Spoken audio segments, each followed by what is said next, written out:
दोस्तों, अगर हमारा मन शांत होगा तो हम हमारे मन में ऐसी बातें डाल सकते हैं, ऐसे थॉट्स डाल सकते हैं जिस वजह से हमारा मन में चलने वाली जो चल विचल होती है वो पूरी तरीके से शांत हो जाएगी। जो नहीं चाहिए वो थॉट्स, वो बातें हमारे मन में चलती रहती हैं। हमें बहुत अच्छी तरीके से इनको रोकने आना चाहिए। दोस्तों, एक बार ना हमारे मन के अंदर जो चलने वाली चल विचल रुक गई ना, तो इसके बाद हम अपने मन से जो चाहिए वो करवा सकते हैं और फिर हम अपने मन के गुलाम नहीं रहते, तो हम अपने मन को अपना गुलाम बना देते हैं। फिर हम उससे जो चाहिए वो करवा सकते हैं और जो हमें चाहिए, और आपको भी ये करना होगा। तो ये कहानी जो मैं आज बताने वाली हूँ ना, इसे लास्ट तक जरूर सुनिए। एक बार एक युवक खुद की प्रॉब्लम लेके बौद्ध भिक्षु के पास गया। तो वो बौद्ध भिक्षु पूछते हैं युवक से, क्या प्रॉब्लम है? तो वो युवक अपनी प्रॉब्लम वो बौद्ध भिक्षु को बताता है। युवक बोला कि मुझे ना हमेशा ख्याल आते रहते हैं भूतकाल के, कि उस वक्त मुझे ऐसा नहीं करना चाहिए था, उस वक्त मुझे उसे जवाब देना चाहिए था, मेरे साथ ऐसा क्यों हुआ, और इसके साथ ही मुझे भविष्य की चिंता भी सताती है। मैं आगे सफल हो पाऊंगा कि नहीं, कोई बातें मेरे मन के मुताबिक क्यों नहीं होती, ऐसा हुआ तो, वैसा हुआ तो, मेरी फैमिली के साथ कुछ गलत हुआ तो, या फिर मेरे साथ कुछ हुआ तो, लोगों का ख्याल, समाज का ख्याल, ये सब ख्यालों में से मैं बहुत दुखी हुआ हूँ और उस वजह से मैं अभी अपने काम पर ना ध्यान ही नहीं दे पा रहा हूँ, मेरे काम में मन ही नहीं लग रहा है और उसी वजह से मैं आपके पास आया हूँ।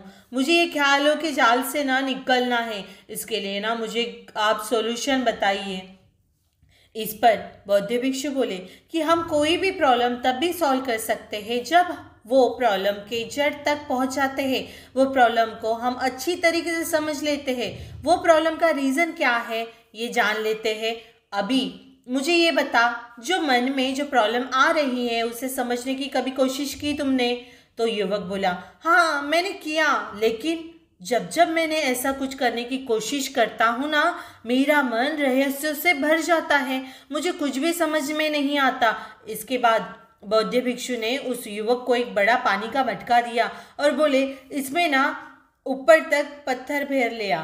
और फिर वो युवक वहाँ से गया और उस मटके में छोटे छोटे पत्थर भर ले आया और वो मटका बौद्ध भिक्षु के पास रख दिया। इसके बाद बौद्ध भिक्षु बोले, ये मटके को तू अपना मन समझ और वो मटके में जो तूने जो छोटे छोटे पत्थर भरे हैं ना, उसे तेरे मन के ख्याल विचार समझ। एक काम कर, ये मटके में और पत्थर भरना शुरू कर। वो युवक ने और पत्थर भरना शुरू किया। वो मटका पहले से ही भरा हुआ था, इसी वजह से और पत्थर उसमें आ नहीं पा रहे थे, बचे हुए पत्थर नीचे गिरना चालू हो गए थे। वो युवक बोला कि अभी ये मटका पूरी तरीके से भरा हुआ है, अभी मैं जो भी पत्थर डालूंगा वो बाहर ही गिर जाएगा, मैं अभी इसमें एक भी पत्थर नहीं डाल सकता क्योंकि अभी इसमें और पत्थर आएंगे ही नहीं। इस पे बौद्ध भिक्षु बोले, अभी इस मटके और तेरे नए पत्थर डालने हैं ना, तुझे नए पत्थर डालने हैं ना, पहले जो पत्थर डाले थे उन्हें बाहर निकालना होगा। इस पे वो युवक बोला कि हाँ मुझे समझ आ गया कि आपको क्या कहना है, आपको यही मुझे समझाना है ना कि हमें पहले अपना मन को खाली करना होगा, तभी मैं उसमें अच्छे और नए विचार सोच भर सकता हूँ। बौद्ध भिक्षु बोले, अरे रुक रुक रुक, पहले मेरी बात तो सुन ले। वो बोले कि हमारा मन ये ना मटके से विलोम है, विरुद्ध है। हम मटके को पत्थर से भर सकते हैं लेकिन हमारे मन को अपने सोच से नहीं भर सकते क्योंकि हमारा मन पहले से ही खाली रहता है। इसमें युवक बोला, मुझे कुछ समझ में नहीं आ रहा, हमारा मन खाली कैसे रहता है? वो तो ख्यालों से, विचारों से भरा रहता है ना। और अगर आपका कहने से मन खाली ही होता है तो हमें शांति क्यों नहीं मिलती? बौद्ध भिक्षु बोले कि अब ये मटके में जितने भी पत्थर भरे हैं ना, उन्हें एक एक करके बाहर निकाल। वो युवक ने वैसे ही किया, वो एक एक पत्थर बाहर निकालना शुरू कर दिया, सारे पत्थर बाहर निकालने लगा और इस तरह वो युवक पूरा मटका खाली किया। इसके बाद बौद्ध भिक्षु बोले कि तूने देखा ना, जिस वक्त एक एक करके पत्थर बाहर निकाल रहा था उस वक्त पूरा मटका खाली हुआ, अभी तू इसमें कुछ भी भर सकता है, तू इसमें नए पत्थर भी भर सकता है या फिर यही पत्थर भर सकता है, वो मटके को आधा भर सकता है या फिर पूरा भर सकता है। तो वो युवक बोला, मैं यही तो कहने की कोशिश कर रहा हूँ, मन को खाली करना इतना आसान नहीं होता। बौद्ध भिक्षु बोले कि अभी एक काम कर, ये मटके में एक पत्थर डाल और 2 निकाल बाहर। तब तक युवक बोला, ऐसा कि कैसे पॉसिबल है, एक पत्थर डाल और 2 निकाल, कैसे बाहर निकाल सकते हैं। और फिर बौद्ध भिक्षु बोले कि 2 पत्थर डालकर 4 पत्थर बाहर निकल अभी। तब युवक बोला, ऐसे नहीं हो सकता, ये कोई चमत्कारी मटका नहीं है, ये जो एक डालूं तो 2 पत्थर बाहर निकल आए और 2 पत्थर डालूं तो 4 पत्थर निकल आए। बौद्ध भिक्षु बोले, हाँ यही तो सच है, ये मटका कोई चमत्कारी नहीं, लेकिन तेरा मन तो चमत्कारी है ना, क्योंकि जिस वक्त तू सोचता है किसी चीज के लिए, उस रिलेटेड 2-4 बातें आपके मन में आ ही जाती है, और जिस वक्त 2 चीजें के बारे में सोचता है तब ऑटोमेटिक उस रिलेटेड 4 बातें तेरे मन में आ ही जाती है।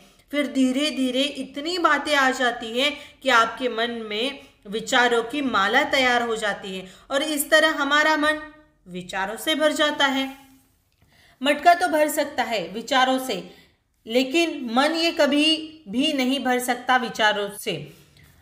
ऐसा कभी नहीं हुआ है क्या? हम सोचते रहते हैं और हमारा मन हमारे विचारों से भर जाता है। अभी मैं इसमें एक भी विचार जमा नहीं कर सकता, हम जितना सोचते हैं उससे ज़्यादा सोचते ही रहते हैं। इसलिए मैं बोला कि हमारा मन ये हमेशा खाली होता है, इसे सोचने के लिए बहुत जगह रहती है। इस पे वो युवक बोला कि अब मैं ये थॉट्स के जाल से, विचार के जाल से मैं बाहर नहीं निकल पाऊंगा, ये इसमें ही अटक के रह जाऊंगा क्या? इसमें से बाहर निकल नहीं पाऊंगा क्या? बौद्ध भिक्षु बोले, फिर से ये मटके को पत्थरों से ऊपर तक भर दो, में से कोई अच्छा सा पत्थर चुन लो और इससे अच्छे से मूर्ति बनाओ। मुझे पता है कि तुम एक अच्छे कलाकार हो। युवक तुरंत मटके में से पत्थरों को निकाला, मटका आधा किया, उसमें से पत्थर ढूंढने लगा कि कौन से पत्थर से वो खूबसूरत मूर्ति बना सकता है। उसमें स्टार्ट किया अपना काम। पहला पत्थर निकाला, वो उसे पसंद नहीं आया। दूसरा भी पत्थर निकाला, वो भी पसंद नहीं आया। फिर तीसरा निकाला, उसको कलर ही पसंद नहीं आया। और चौथा निकाला तो उसका शेप ही उसे पसंद नहीं आया। ऐसे करते करते उसने सारे पत्थर बाहर निकाले और ये सब कर रहा था। तब बौद्ध भिक्षु वो युवक को बहुत ध्यानपूर्वक देख रहे थे। सब पत्थर बाहर निकालकर वो युवक बोला कि इसमें से एक भी पत्थर मूर्ति बनाने के लायक नहीं है, मैं इसमें से मूर्ति नहीं बना सकता। बौद्ध भिक्षु बोले, अब एक काम कर, तूने जो सबसे पहला पत्थर जो ये मटके में डाला, निकाला था ना, तो ऐसा समझ वही एक पत्थर है और उसमें से तुझे मूर्ति बनानी है, और उसकी मूर्ति बना। वो युवक तुरंत मूर्ति बनाने की शुरुआत की और वो छोटे से पत्थर से छोटी सी मूर्ति बनाई। और मूर्ति बनाने के बाद वो युवक बौद्ध भिक्षु को बोला कि ये पत्थर से इतनी सुंदर, इतनी खूबसूरत मूर्ति बना सकता हूँ, ये तो मैंने कभी सोचा ही नहीं था। बौद्ध भिक्षु बोले कि जिस वक्त हमारे पास बहुत नहीं, सिर्फ एक ऑप्शन होता है ना, उस वक्त हम वही एक ऑप्शन पर पूरी ताकत लगा देते हैं।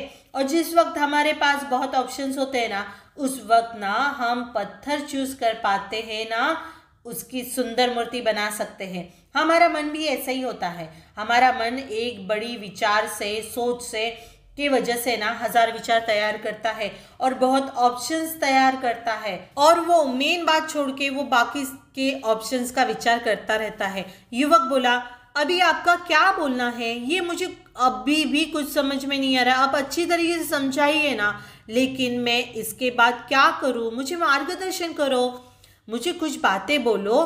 फिर भिक्षु बोले, मन को खाली करना है तो एक दिन में वो खाली नहीं होना है, इसके लिए ना आपको प्रैक्टिस की ज़रूरत होगी।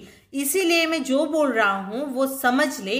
बौद्ध भिक्षु बोले कि मन को पॉजिटिविटी के तरफ ले जा और अपने मन को फालतू बातों से दूर रख। इसके लिए 6 रास्ते हैं, चल हम ना एक एक करके देख लेते हैं। पहला रास्ता, ऐसे लोगों का संग छोड़ दो जो तुम्हें लक्ष्यहीन, बिना काम के समझते हैं, जो तेरी कीमत नहीं करते, हमारे आजू बाजू ऐसे बहुत लोग रहते हैं जो हमेशा ना हमें कम समझते हैं, हमारी गलतियां निकालते हैं, और हमें ऐसे लोगों की वजह से हम खुद को कम समझने लगते हैं। इसीलिए ऐसे लोगों के साथ मत रहो, छोड़ दो उन्हें। इनकी वजह से हम दुखी रहते हैं और यही हमारे दुख का कारण। दूसरा रास्ता, कुछ खास ही अपना दोस्त बनाओ, कुछ खास को ही अपनी जिंदगी में जगह दो। ऐसे लोग जो तुम्हें समझ लेते हैं, उनके साथ आपको अच्छा फील होता है, जो आपकी वैल्यू करते हैं, ऐसे लोगों के साथ रहो जो अपने जिंदगी में अपने माँ बाप के बाद हमारे दोस्तों का ज्यादा हाथ होता है। इसलिए दोस्त बनाते वक्त ये ध्यान जरूर रखिए। अभी तीसरा रास्ता, वर्तमान में जीना सीखो। देखो, हम ना अपना भूतकाल कभी नहीं भूलते, ना उसे बदल सकते, लेकिन हमारा भविष्यकाल ये जरूर हम बदल सकते, सच में बदल सकते। तो वो कैसे? वर्तमान में जी के। अभी इसीलिए अभी जो काम आप हाथ में लिए हो ना, जो अभी आप कर रहे हो ना, वो हर काम मन लगा कर करो, आपका भविष्य सच में सुधर जाएगा। चौथा रास्ता, अच्छा पौष्टिक आहार लो। अच्छा पौष्टिक आहार ये हमेशा ही हमारी शारीरिक, हमारी हेल्थ अच्छा रखने के लिए, या फिर हमारे काम को अच्छी तरीके से करने के लिए पौष्टिक आहार बहुत ज़रूरी होता है, अपने मन को शांत रखने के लिए तक। पांचवा रास्ता, रोज ध्यान करें, यानी रोज मेडिटेशन करें। जैसे आपको टाइम मिलता है, सुबह आपको टाइम मिलता है तो जल्दी उठकर मेडिटेशन करिए, या सवेरे टाइम नहीं मिलता है तो रात को सोने से पहले मेडिटेशन करना बहुत ज़रूरी है। और छठा रास्ता, अपने ऊपर बहुत अच्छी तरीके से ना विश्वास करिए, ट्रस्ट करिए। यही हमारे मन की शांति के कारण है। अगर ये सारे 6 रास्ते आपको पसंद आए हैं तो वीडियो को लाइक करिए, चैनल को सब्सक्राइब करिए। Thanks for watching.